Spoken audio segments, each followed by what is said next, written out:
Salut! Bienvenue sur le podcast de À nous deux. Dans la saison 1 du podcast, il y a un épisode où l'on évoque les différents types de relations amoureuses. Dans celui-ci, on a principalement parlé du couple libre, mais on a aussi évoqué le polyamour, le fait d'être en couple avec plusieurs personnes en même temps. Depuis, j'avais très envie de parler de ce genre de relation et surtout d'en apprendre plus. Étant donné que je suis en couple monogame et fermé depuis toujours, j'étais curieuse de comprendre un petit peu plus comment est-ce que cela fonctionne. Je suis très contente que Gilly ait été d'accord pour qu'on en discute ensemble et qu'elle puisse nous expliquer ce que c'est que d'être polyamoureuse. Salut à tous et bienvenue dans ce nouvel épisode du podcast. Aujourd'hui, je suis très contente de retrouver une invitée qui a déjà participé. On avait fait un épisode ensemble autour du syndrome des ovaires polykystiques, donc le SOPK. Donc merci Gilly d'avoir bien voulu de revenir et surtout d'avoir bien voulu revenir sur ce thème qui peut sembler un peu particulier, je mets des guillemets, mais sur le thème justement du polyamour. Et en fait, la première fois où on a discuté, dans la discussion, j'ai compris que tu avais plusieurs relations amoureuses. Et tout de suite, je t'ai proposé qu'on fasse un épisode là-dessus et tu as été OK. Donc merci beaucoup d'être là aujourd'hui. Merci à toi pour l'invitation, pour la nouvelle invitation. La re-invitation. Oui, c'est ça, la re-invitation qui fait plaisir. Du coup, on va rentrer dans le vif du sujet. C'est quoi la définition d'être en polyamour? Oui, c'est ça, parce que maintenant tout le monde le connaît, donc du coup, c'est bon, j'ai pas besoin de refaire un topo. Mais maintenant, t'es hyper connue. C'est ça, exactement. La définition du polyamour, tu sais que j'avais noté sur mon petit papier, le fameux petit papier que j'ai oublié d'emmener. Il se trouve que le polyamour, c'est le fait de relationner avec plusieurs personnes, d'avoir des relations amoureuses, romantiques et ou sexuelles avec plusieurs personnes. Il y a plusieurs aspects dans le polyamour, peut-être qu'on développera un petit peu après. En tout cas, c'est un terme qui commence à être de plus en plus utilisé, tout comme il devient de plus en plus utilisé, aussi un peu à tort et à travers pour euh, pour dire des choses tout et son contraire presque. Donc voilà, mais bon, le terme en lui-même, il s'explique de lui-même quoi, poly, amour, plusieurs, amour, voilà. Ok, on va dire que ça va être la différence par exemple avec des couples libres. De toute façon, comme tu le sais, je crois que tu l'avais écouté, on avait fait un épisode justement sur les couples libres avec Eva et la différence qu'il peut y avoir, si j'ai bien compris, parce qu'encore une fois, moi je suis pas du tout concernée. Je rappelle que moi je suis en couple hétérosexuel et fermé. Donc c'est des types de relations que je ne connais pas et d'ailleurs que je n'ai jamais connues. Et donc, c'est pour ça que j'ai plein de questions. Et de ce que j'avais compris, donc, c'est que quand tu es en couple libre, c'est-à-dire que tu as un amoureux ou une amoureuse, et que autour, tu t'autorises à avoir des relations, mais qui n'ont pas de sentiments. Donc, ça va surtout être des relations, ça peut être sexuelles ou affectueuses, on va dire, mais sans rentrer dans une relation amoureuse avec ce tiers.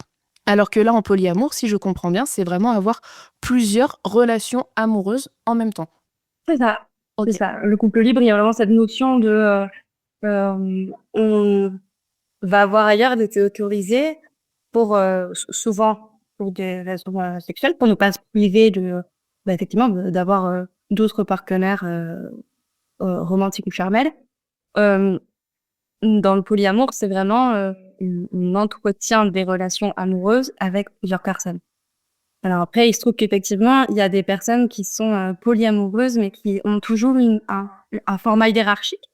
Dans la hiérarchie, ça ne veut pas forcément dire que c'est la personne avec laquelle on relationne au quotidien qui est la plus importante.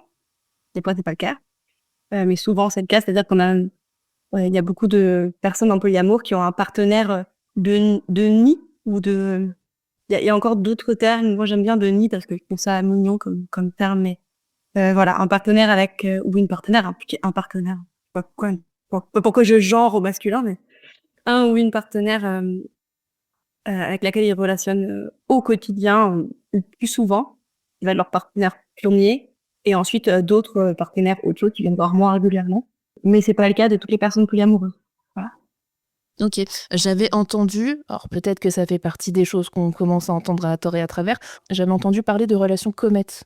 Ouais, voilà. Comète, c'est la relation en gros nid et puis comète, un peu des autres personnes qu'on voit autour. Pour moi, il y a toujours un peu ce... Enfin, disons que je me reconnaissais dans le polyamour jusqu'à ce que je rencontre d'autres termes, notamment le terme d'anarchie relationnelle, vers laquelle je tends plus que le polyamour, parce qu'effectivement, dans le polyamour, il y a encore ce semblant de hiérarchie qui, moi, me gêne dans moi, ma relation aux autres. J'entends tout à fait que les personnes avec lesquelles je me relationne ont peut-être, elles, envie d'être hiérarchiques. C'est pas un souci.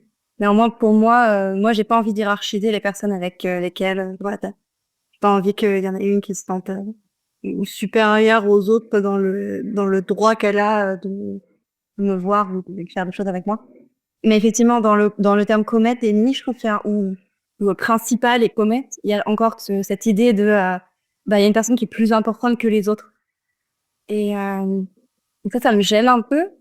Mais c'est tout à fait personnel après. Il n'y a pas de, voilà, et ça me gêne pour moi, pas pour les autres.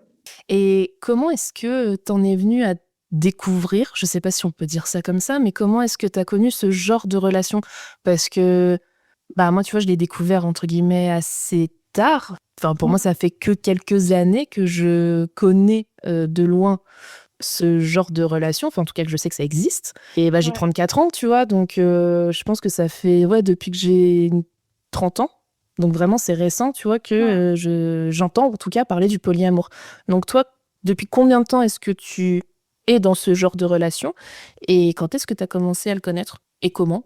Alors, l'histoire, elle est pas très drôle et il y a des parties de l'histoire dans laquelle je m'en veux pas mal parce que quand on découvre soi-même et qu'on découvre son mode de fonctionnement, des fois, on n'est pas juste avec tout le monde. Parce que quand on sait pas, on n'est pas forcément très juste avec les gens avec lesquels on relationne. Quand on sait pas se définir soi-même, on peut pas être clair envers les personnes avec lesquelles on souhaite relationner. Et donc, j'ai découvert le polyamour par la force des choses, c'est-à-dire que je me suis rendu compte que j'avais des sentiments égaux pour plusieurs personnes et que et je me suis dit c'est quand même étrange qu'on se force à être avec une seule personne quand notre cœur il dit que c'est pas ça qu'il veut. Et donc quand j'ai commencé ma dernière relation qui s'est terminée entre-temps, je voyais une autre personne en même temps. Cette autre personne, je relationne toujours avec elle parce qu'on se connaît depuis une dizaine d'années maintenant et voilà, c'est une relation assez longue qu'on a et effectivement à cette période-là, j'étais encore dans l'idée oui, hein, l'amour c'est le couple monogame exclusif parce que c'est ce que je connaissais autour de moi, c'est comme ça que fonctionnaient mes amis, c'est comme ça que j'avais fonctionné jusqu'alors, c'est comme ça que fonctionnent mes parents, enfin, bref. La majorité des gens qu'on a autour de nous se plaident dans ce format. Tout du moins, c'est ce qu'on a l'impression, c'est ce dont on a l'impression quand on est extérieur au couple, hein, bien entendu. C'est pas le cas, mais on ne sait pas. Toujours est-il qu'on est quand même abreuvé le plus souvent dans toutes les représentations sociétales de ce modèle, qui est le couple hétérosexuel, maintenant aussi quand même homosexuel, mais toujours exclusif. Même dans le monde un peu queer, on n'en parlait pas forcément toujours des relations et donc à l'époque, quand j'ai commencé à relationner avec les nouvelles personnes, là, j'ai cru qu'il fallait que je vois plus la deuxième personne, mais c'était trop difficile pour moi de plus voir la deuxième personne parce que j'avais exactement le même sentiment pour les deux, donc c'était en fait me couper d'une partie enfin c'était faire le deuil d'une relation, je voulais pas faire le deuil de cette relation-là pour en choisir une autre. Enfin, c'était choisir en fait, c'était choisir entre deux vies presque. Et là, Et me couper toute une partie de moi. la citation de choisir, c'est renoncer, elle prend tout son sens, en fait. Mais c'est ça. Et renoncer, pourquoi renoncer? À l'époque, je pense que j'en aurais parlé avec la personne avec laquelle je commençais à relationner. On l'aurait peut-être vu autrement. Oh, avec des si, elle a encore le monde, hein. Ma mère, elle dit si ma tante, elle en avait, on l'appellerait mon oncle. C'est peut-être un petit peu moins glamour, mais ça me fait... Alors que pas du tout. Mais voilà. Et effectivement, c'est renoncer à... Moi, je trouve que c'est renoncer à soi, surtout. Enfin, c'est renoncer à ce qu'on veut. Vraiment, des fois. Et là, dans ce cadre-là, c'était ça, c'était renoncer vraiment à une partie de moi. Ce que j'ai fait pendant quelques années, jusqu'au moment où je me suis rendu compte que ça marchait pas. Et c'est là où je disais que je m'en veux parce que j'ai pas forcément été très juste, j'ai pas été assez claire à cette période et j'ai commencé à entretenir une seconde relation qui pour moi était centrée soit différente. Et là, ne le tête pas.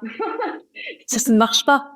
Ça ne marche pas. Il faut être clair avec tout le monde. Et effectivement, quand on a des sentiments pour plusieurs personnes, eh ben, t'es OK, t'es légitime. Et il faut reconnaître que ça a le droit d'être là, ça a le droit d'exister. Par contre, faut le dire aux partenaires avec lesquels vous êtes, quoi. Mais en même temps, ça doit être tellement difficile quand t'es au début de ça et que justement, t'as pas encore mis de mots, bah tu sais pas si t'es légitime, entre guillemets, de ne pas faire de choix, tu vois, comme tu le disais.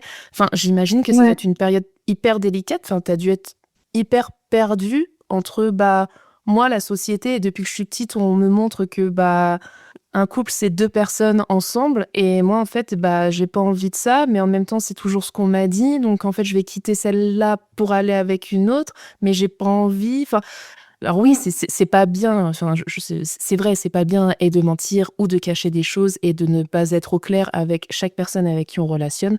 Mais en même temps, dans le contexte, tu vois, je me dis, c'est dur. Et en même temps, tu vois, dur à assumer aussi peut-être, tu vois, de quand t'es dans ce premier jet, on va dire, c'était un brouillon, quoi, tu vois, de polyamour, si je peux me Ouais. permettre, sans que ça soit minimisant, mais bah, c'est la première fois que tu le vivais et que tu l'actais, en tout cas dans ta tête, à te dire, bah, j'aime deux personnes, en fait. Et je vais être avec ces deux personnes. Ouais. Ouais. Donc j'imagine que c'est hyper déroutant. Ouais. C'est ça, c'est que je m'étais dit, ça a pas le droit d'être là. C'était déroutant et c'était aussi un peu quand j'avais parlé un peu autour de moi, c'était bah oui, ok, mais en fait, bah choisis quoi. Mais c'est ça, à mon avis, on devait dire, bah non, mais tu peux pas être avec les deux. J'ai dit, c'est pas possible, tu vois. Ouais, c'est ça. Combien de fois est-ce qu'on a entendu Ouais, c'est ça? ça. Enfin, même à moi, tu vois, ça m'est déjà arrivé, hein, plus jeune, mais ça m'est déjà arrivé d'être amoureuse de deux personnes et qu'on me dise, bah non, mais Pauline, tu peux pas être avec les deux, faut choisir. Bon, bah Ouais. j'ai choisi parce que pour moi, c'est comme ça que ça marche, quoi. Oui, oui, et puis ça a le droit d'exister comme ça et de se dire bon bah en fait non, moi je veux choisir parce que c'est aussi choisir une personne, c'est aussi choisir de mettre son énergie que avec cette personne. T'es légitime, on n'a pas de l'énergie non plus à revendre et d'autant plus avec le SOPK. On est C'est fatigué. compliqué. Voilà, on est fatigué. Donc avoir assez d'énergie pour s'entretenir soi-même, entretenir ses activités, son propre corps, ses envies à soi, et puis entretenir une relation avec une personne, des fois c'est déjà bien assez suffisant et il n'y a pas besoin d'en rajouter quoi. Mais effectivement, moi c'était pas comme ça qu'au fond de moi je ressentais les choses. Après, je dis pas que c'est facile, hein. C'est loin d'être facile, mais tout comme une relation monogame n'est pas forcément facile non plus, et c'est pas facile tous les jours des fois d'être monogame et de se dire bon bah en fait j'ai besoin d'elle, j'ai besoin d'être soutenue, mais en fait bah je peux pas être soutenue par la personne avec laquelle je suis, par exemple. Il y a des jours où on peut pas soutenir l'autre personne parce que on n'a pas de même l'énergie et en couple monogame, bah, voilà, ça rend les choses encore plus complexes parce on peut avoir un peu de ressentiment envers l'autre personne de pas nous aider dans les moments difficiles. Mais voilà, j'ai perdu mon fil. Tout ça pour dire que, ouais, t'as pas été facile dès le départ d'admettre que c'était le cas et que t'avais le droit d'exister. D'autant plus que je m'étais pas trop tournée vers, j'ai pas une énorme culture cinématographique, donc j'avais pas non plus trop de films dans lesquels j'avais déjà vu une représentation de couple, enfin de relations multiples. Euh, J'avais pas non plus trop écouté de podcasts sur le sujet à l'époque. Donc c'est au fur et à mesure de ça où je me suis dit, mais en fait, je sais plus sur quel compte je suis tombée en premier. Je me demande si le premier compte qui m'a un peu ouvert là-dessus, c'était pas le compte Instagram de Fidélité Mes Fesses. Elle écrit effectivement sur le concept au départ de la fidélité, de l'amour et de ce que ça veut dire en fait. Et elle a introduit une notion qui me paraissait essentielle, qui était l'autonomie sexuelle, enfin l'autonomie du corps en fait. Que chacun, chacune, on a son autonomie de son propre corps et que cette autonomie, on ne voit pas on lui donne le respect en fait.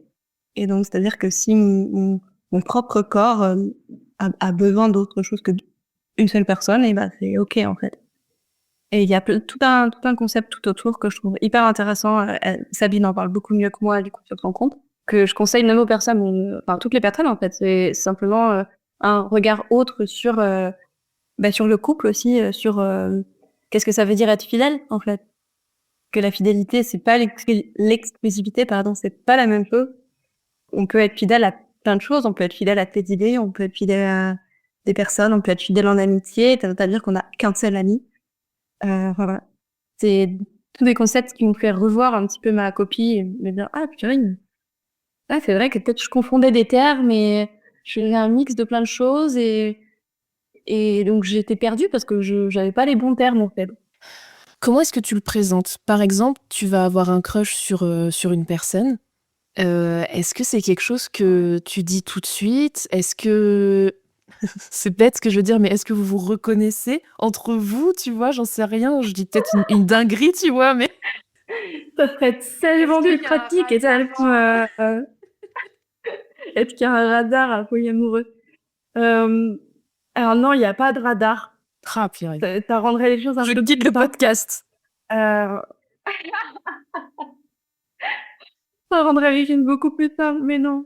Non, et puis en plus de ça, il y a des personnes polyamoureuses qui relationnent avec des personnes monogames et inversement des personnes monogames qui relationnent avec des personnes polyamoureuses, ça existe.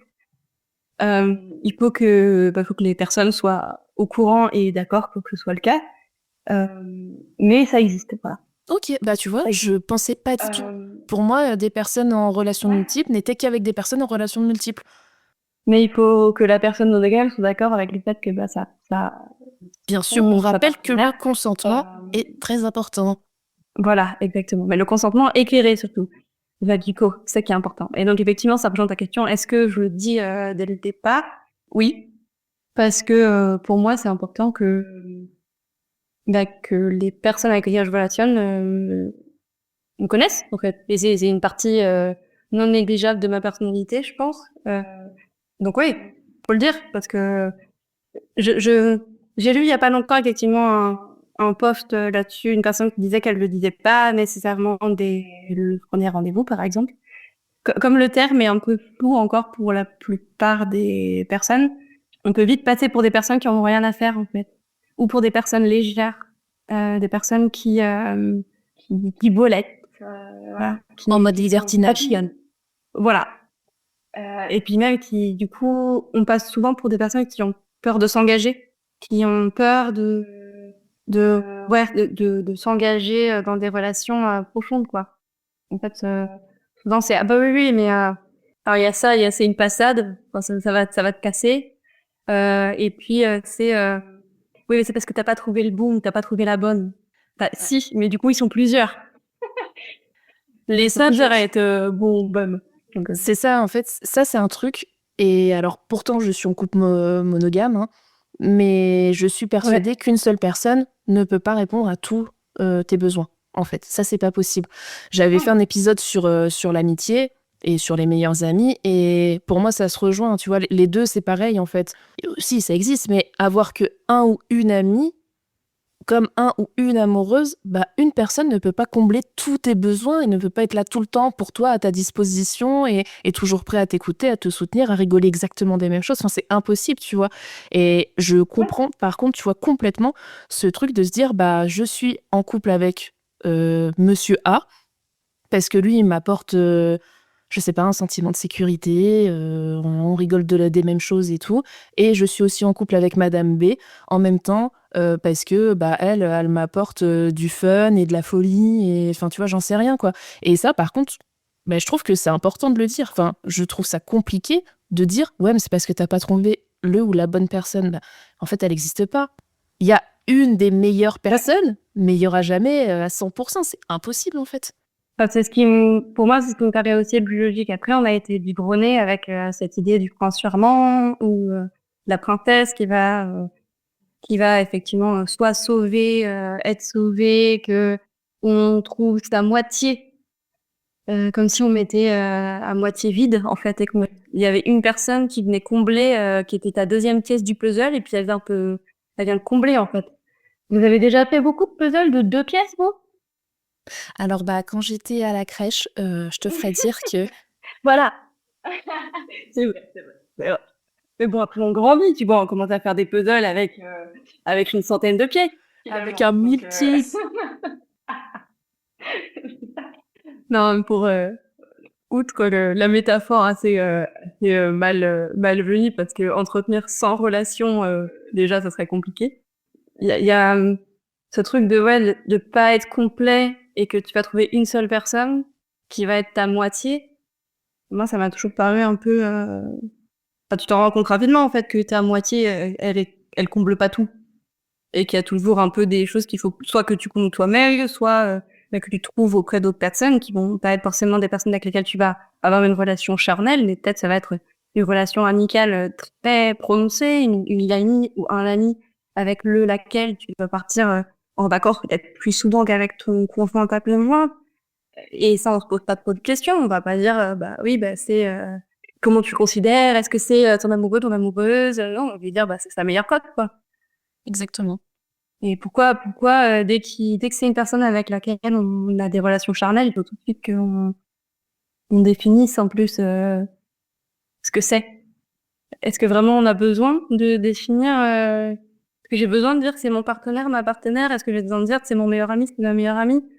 Non, c'est des gens que j'aime. Hein. Ça me regarde ce que je fais avec, quoi. Pour moi, cette façon de le voir, elle me correspond beaucoup plus. Dire, on n'a pas toujours besoin de catégoriser les gens et les relations qu'on a et de tout mettre dans une petite boîte, quoi. Ah, les petites cases. Voilà. On en parle souvent. On aime bien les petites cases.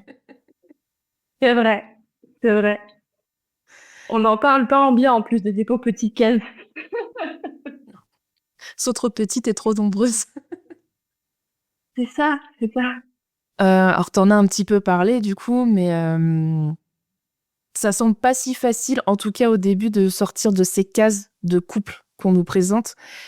Ça a été quoi le regard des autres par rapport à ça? Que ça soit justement les amis, la famille. Bon, on a entendu qu'ils t'ont dit non mais ça va passer, non mais il faut faire des choix, tu peux pas. Mais une fois que t'avais compris et que t'avais posé un mot dessus et assumé en disant moi c'est comme ça, comment est-ce que ont été les réactions? Alors, il y a des réactions toutes différentes les unes des autres. Il y a des réactions... déjà, là, je posais ça là et dire j'ai une famille assez... Enfin, mes parents sont très acceptants. Et j'ai eu la chance de pouvoir exprimer ça en premier à ma mère, parce que je me sentais plus à l'aise à le dire à ma mère que à mon père, et sans être jugée, quoi. Et ça m'a fait beaucoup de bien, parce que c'est les premières personnes, quand on est proche d'elles, et les premières personnes auxquelles on a envie d'exprimer quand on est heureux ou heureuse. Et donc, je ne voyais pas cacher ça à ma mère, ni à mon père d'ailleurs. Et là, j'ai eu beaucoup d'acceptation. Et ça a fait plaisir. Alors après, beaucoup de questions aussi, euh, et les premières questions en général qui viennent, qui sont aussi d'ailleurs qui participent à la réaction qui va être plutôt un peu négative, des personnes qui vont me dire oh là là, mais qu'est-ce que tu fais, t'es en train de faire du mal à tes partenaires, tes partenaires, qui est souvent une réaction qui arrive, de dire ah mais du coup s'ils connaissent déjà une personne avec laquelle je relationne, ah mais du coup telle personne elle en pense quoi? Elle en pense qu'elle le sait, donc n'aie pas peur pour cette personne en particulier, elle le sait, elle le jappe, quoi. Mais il y a souvent cette réaction de peur, pas pour moi, mais pour les personnes avec lesquelles je relationne.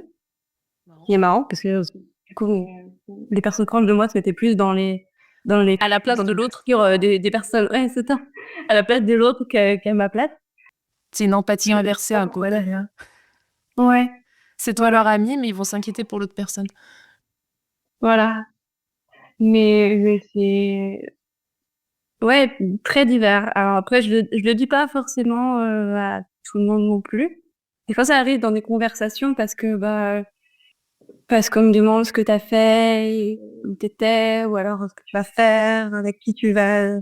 Par exemple, je vais aller à un mariage ce week-end, demander avec qui j'y vais. Donc, je vais dire. C'est vrai ça. Voilà. Voilà. Et ouais, C'est le genre de choses. comment ça se passe? Tu vois, j'avais pas pensé à ça. Genre, gros événement familial. Et aussi, est-ce que tu présentes tous tes partenaires parce que ça reste des relations sérieuses, quoi. Donc, est-ce que tu finis par tous les présenter à tes parents? Bon, tous, j'ai compris qu'aujourd'hui, il y en avait 2, hein. Mais on fait un dîner, on est 10 autour de la table, ok? C'est ça.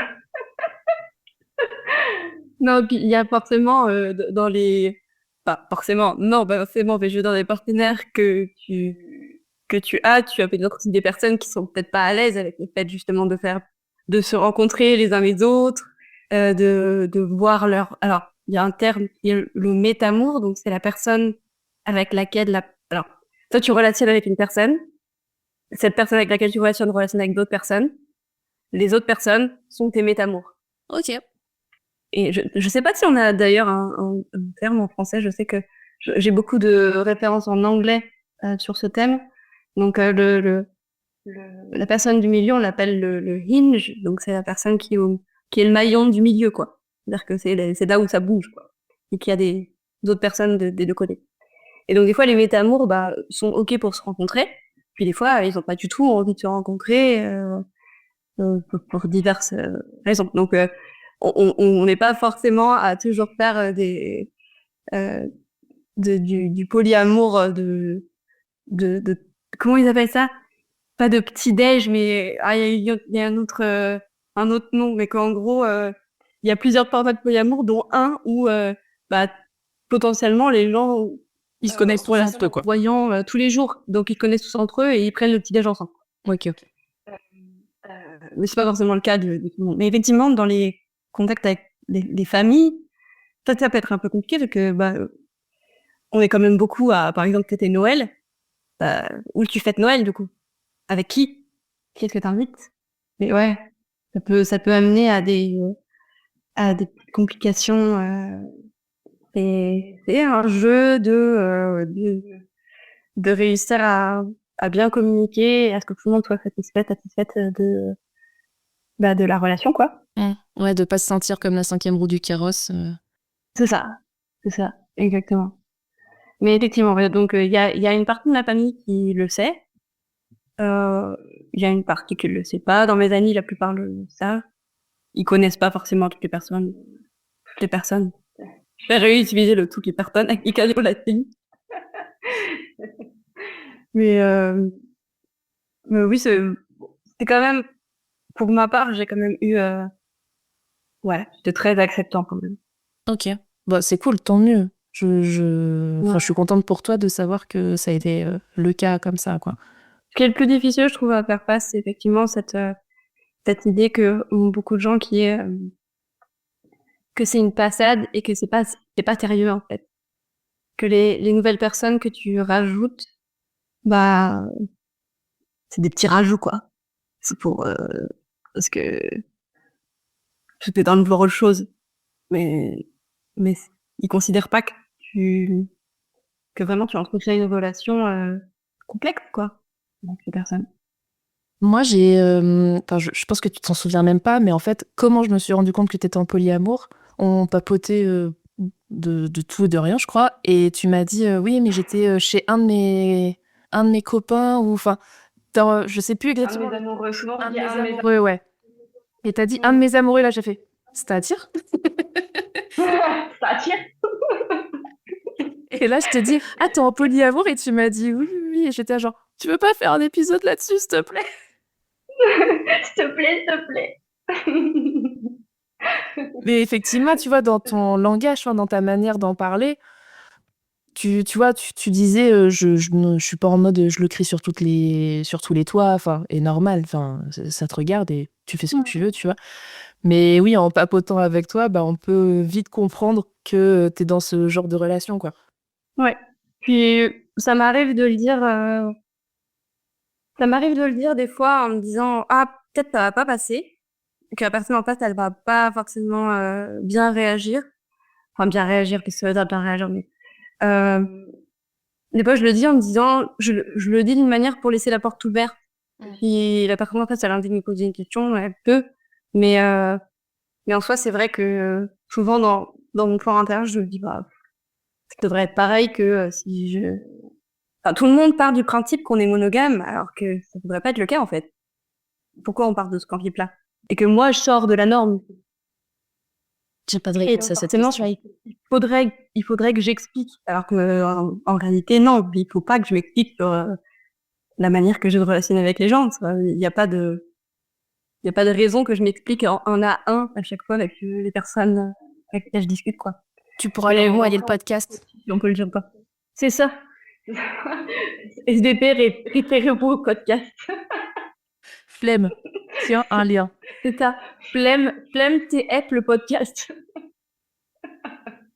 J'aime bien l'idée. Mais venez. Et alors, j'imagine que tu as déjà eu cette question que je t'ai envoyée en amont, bien sûr. Mais du coup, elle est où la différence entre le polyamour et la polygamie? Ah oui. Bah, j'ai vérifié quand même parce que j'ai dit, attends. Effectivement, je sais pas. Donc, la vérification que j'ai faite, c'est que, en fait, la polygamie, déjà, c'est un terme qui est pas trop bien. J'ai l'impression que c'est pas trop bien. Alors, dans notre monde occidental, c'est pas très bien perçu. Voilà, c'était pas très bien perçu dans notre monde occidental en plus. Mais la polygamie, c'est un régime matrimonial. Donc, c'est quelque chose de légal, en fait. C'est que une personne est mariée avec plusieurs personnes. Ou dans une union qui ressemble au mariage, en tout cas. Et dans la polygamie, il y a deux types. Il y a la polygynie et la polyandrie. Nous, on connaît que la polygynie. Souvent, c'est donc un homme qui est avec plusieurs femmes. C'est très rare qu'on ait de la polyandrie, donc une femme qui est mariée avec plusieurs hommes. C'est vraiment rare, quoi. Et puis, c'est vraiment un fond de l'égalité, la polygamie. C'est pas un style relationnel. Ok. Bah, je trouve ça super que tu fasses l'explication parce que, honnêtement, je m'étais posé la question. C'est pour ça que je l'ai mise dans la trame de l'épisode parce que je me dis, bah, si je me la pose, il y a peut-être d'autres personnes qui se la posent aussi. Hein, donc, au moins, maintenant, c'est clair. Voilà, au moins c'est clair. Il y en a un, c'est un style de relation. Il y en a un, c'est un régime matrimonial. Vous savez tout. Wikipédia, Wikijili. Wikijili. Et du coup, bon, alors là, ça va être un peu moins sympa. Bah, qui dit être en polyamour et avoir plusieurs relations amoureuses, dit aussi avoir potentiellement plusieurs et devoir vivre plusieurs ruptures et arrêts de relations. Ouais. Comment ça se passe? Comment ça se gère? Alors, étant donné que chaque personne imbriquée dans ces couples sont au courant les uns les autres, est-ce que toi, de ton côté, bah, quand une relation se termine avec une personne, tu arrives à en parler avec là ou les autres? Comment est-ce que ça se passe, en fait? Parce que ça doit pas être non plus facile à gérer. Imaginons, alors j'espère pas que ça te soit déjà arrivé, mais t'es en relation t'as 3 relations différentes et t'en as 2 qui s'arrêtent quasiment en même temps, tu vois, enfin, tu vois, je me dis aussi, déjà vivre une rupture, c'est dur, mais en plus, quand tu en vis potentiellement plusieurs dans un même laps de temps rapproché, fou. Ouais, c'est ça, c'est fou. Alors, bah, ce qu'il y a de bien, c'est que des personnes avec lesquelles tu relationnes, c'est aussi potentiellement des personnes très soutenantes. C'est-à-dire qu'elles sont pas là juste pour tes fesses, quoi, en règle générale. Elles sont là parce qu'elles t'aiment. Donc, les personnes avec lesquelles tu relationnes vont quand même pouvoir être un soutien face à ta rupture. Tant est que ce soit OK pour elles de te soutenir dans une rupture, quoi. Mais bon, après, quand on est dans ce style de relation, on sait que potentiellement nos amours vont eux aussi vivre des ruptures, et donc c'est quelque chose qui est, enfin, qu'on sait en amont, quoi. Ça reste difficile, ça reste des ruptures, et effectivement des ruptures multiples en même temps. Moi, j'en ai pas vécu des ruptures multiples simultanées. Tant mieux. Tant mieux, peut-être que ça arrivera un jour. Mais effectivement, on a la chance qu'après, il y ait des gens autour de nous qui nous connaissent bien et qui soient des soutiens. Mais c'est pas mal, c'est le jeu de l'amour aussi. C'est-à-dire, bah, peut-être que ça va marcher, peut-être que ça va pas marcher. Donc, ça me fait pas peur. C'est pas une raison qui ferait que je me dis, oh là là, en fait, le polyamour, c'est trop difficile. Mais je peux comprendre qu'il y ait des gens des personnes pour lesquelles ça peut faire peur. C'est-à-dire, en fait, je sens que effectivement, j'aimerais être en relation avec plusieurs personnes, mais ce facteur-là me fait peur. Et ça peut être quelque chose à aborder dans le milieu de relation avec les personnes avec lesquelles on relationne, hein, de dire, bah voilà, si jamais t'es terminé entre nous, qu'est-ce qu'on met en place pour que ce soit le plus doux, quoi, pour l'un comme pour l'autre. C'est très juste ce que tu dis parce que effectivement, comme d'habitude, de toute façon, la communication est toujours hyper importante. Ah oui. Et déjà que c'est des Ouais. moments pas faciles, si effectivement la personne C'est ça. ne se sent pas une des personnes ne se sent pas de te soutenir, c'est mieux de le savoir en amont, quoi. Voilà, c'est ça. Puis ça peut être quelque chose qui est un no-go pour soi-même, de dire bah non, si la personne avec laquelle je relationne, elle était prête à me soutenir de mes ruptures avec d'autres personnes, peut-être que pour moi, c'est quelque chose que je peux pas accepter, et donc je vais pas m'engager dans une relation avec cette personne. Enfin, voilà, c'est ses propres valeurs et ce qu'on en fait, et jusqu'où on est capable de faire des concessions, des compromis, et ce qu'on a envie d'entretenir, quoi.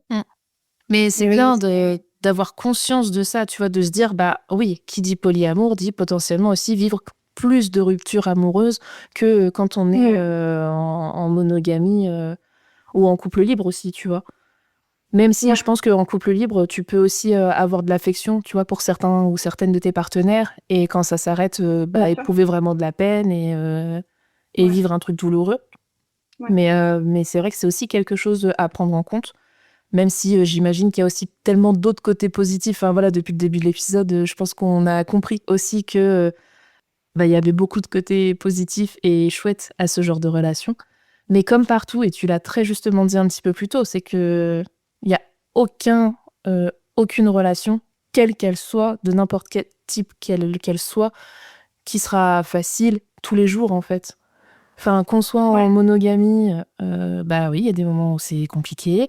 Qu'on soit en polyamour, il y a des moments où c'est compliqué. En couple libre, c'est pareil, il y a des moments compliqués. Enfin, en fait, il n'y a aucun genre et type de relation où il n'y aura jamais de problème, en fait. Enfin, c'est normal, ça reste des relations humaines. Donc forcément, il y a des moments où ça va friter, quoi. C'est ça. Exactement ça. Quand tu dis ça, ça me fait aussi penser au fait que j'ai des gens autour de moi qui vont me dire oui, mais je pourrais pas faire ça. Ouais, tant mieux, c'est pas ce qu'on te demande, en fait. Chacun a son modèle relationnel qui lui convient, et le polyamour, c'est pas des gens qui ont comment dire? J'ai pu l'entendre, alors je veux le redire comme un peu comme ça, mais c'est pas des gens qui ont fait du travail et qui, du coup, sont capables de mieux dans les relations, tu vois? C'est simplement on a une autre manière de relationner, et qui est équivalente, en fait. Il y a pas une manière de relationner qui est mieux que l'autre. Oui, ça ne veut pas dire que c'est des meilleurs genres de relations. C'est Non. autre, en fait. C'est différent de ce qu'on peut connaître. Mais comme pour les personnes en polyamour, être en monogamie, c'est différent, quoi. Ouais, c'est ça. Mais c'est pas une différence, il y a pas de Il n'y a pas de hiérarchie. encore une fois, pas de hiérarchie, voilà, c'est ça. Il y a pas la monogamie qui serait le mieux, même si on a voulu nous le faire croire pendant longtemps, que effectivement, on en revient à monogamie, polygamie. On diabolise quand même vachement la polygamie, alors que, en fait, c'est juste une autre expression des relations sur un plan légal. C'est-à-dire que être monogame chez nous, légalement, c'est OK. Et toute la société est faite pour des couples monogames. Il suffit que tu te mettes en relation avec plusieurs personnes, c'est impossible. Va trouver un lit pour faire rentrer plusieurs personnes dedans. Les maisons, elles sont pas du tout faites pour pouvoir relationner à plusieurs. La manière qu'on a de gérer au niveau légal, l'administratif, les impôts, tout ça, tout est fait pour des couples, Oui, c'est que pour des couples monogames. du duo, en fait, tout le temps. Voilà, tout le temps. Non, c'est vrai. Mais d'ailleurs, tu me fais penser à quelque chose. Alors ça, j'imagine aussi que c'est un style de vie et des choix de vie qui sont différents de la norme, je mets des guillemets. Mais par exemple, tout ce qui va être compte commun, achat en commun, achat immobilier par exemple, toutes ces choses que effectivement tu sais qui sont à cocher quand tu es en couple en disant on va se marier, on va avoir des enfants, on va acheter une maison, toutes ces choses-là. Du coup, j'imagine aussi que quand on est en polyamour, c'est complètement remanié et vu d'une autre manière, et c'est un style de vie qui est complètement différent. J'imagine. Alors, pas forcément quand t'es en polyamour. Le polyamour, tu peux être polyamoureux et avoir exactement cette échelle à gravir dans ta tête. Te dire, je vais être en polyamour avec 3 personnes et je vais faire en sorte qu'on ait une maison en commun, qu'on partage telle chose, qu'on élève des enfants ensemble. Enfin, bref, tu peux essayer de gravir cette échelle aussi en étant en polyamour. Moi, c'est quelque chose dont j'aimerais me détacher. C'est pour ça que tout à l'heure, je parlais d'anarchie relationnelle et que je trouve que c'est pour moi plus juste dans ma manière de voir les choses. Il n'y a pas de schéma prédéfini. C'est-à-dire que toutes les relations vont être différentes parce que, comme on disait avant, toutes les personnes avec lesquelles tu peux relationner, que ce soit amicalement parlant ou amoureusement parlant, sont différentes. Donc, à partir de là, je peux pas mettre le même calque sur toutes mes relations. Et peut-être que il y a des personnes avec lesquelles je vais relationner, avec lesquelles je vais jamais partager mon quotidien. Et est-ce que c'est grave? Et est-ce que ça rend la relation moins importante? Bah non. Simplement qu'on ne relationne pas de cette manière-là et on va pas gravir cette échelle-là. Ok, j'aime bien. Et le polyamour n'est pas exempt de l'échelle. Ouais. Non, mais je trouve ça bien d'avoir quelqu'un qui voit des choses et qui vit des choses de manière complètement différente. C'est pour ça que parfois je dis rien et je suis en mode ah ouais. Tu sais, je réfléchis, je suis en mode bah ouais, en fait. Ouais. Ouais, et puis encore une fois, c'est pas quelque chose, enfin, moi, c'est quelque chose dont j'essaye de me libérer. Parce que pour moi, c'est encore un peu un poids, truc là, de me dire, bah oui, il y a plein de fois où je me dis, bah ouais, tu vois, la prochaine étape, parce qu'on se connaît depuis 10 ans, ça serait peut-être de faire ça. Alors que bah non, en fait, la prochaine étape, c'est de faire ce qu'on a envie de faire. C'est pas de faire ça parce que c'est comme ça qu'on est censé faire pour se faire reconnaître comme étant une relation valable par l'extérieur. Alors que des fois, on a quand même encore cette idée-là de dire, ah ouais, mais les gens extérieurs, du coup, qu'est-ce qu'ils en pensent? Oui, ou encore me faire la réflexion que c'est pas sérieux. Ah, mais le regard des autres pèse, hein. Oui, ah bah oui. Qu'on le veuille ou non, c'est difficile de s'en extraire, hein.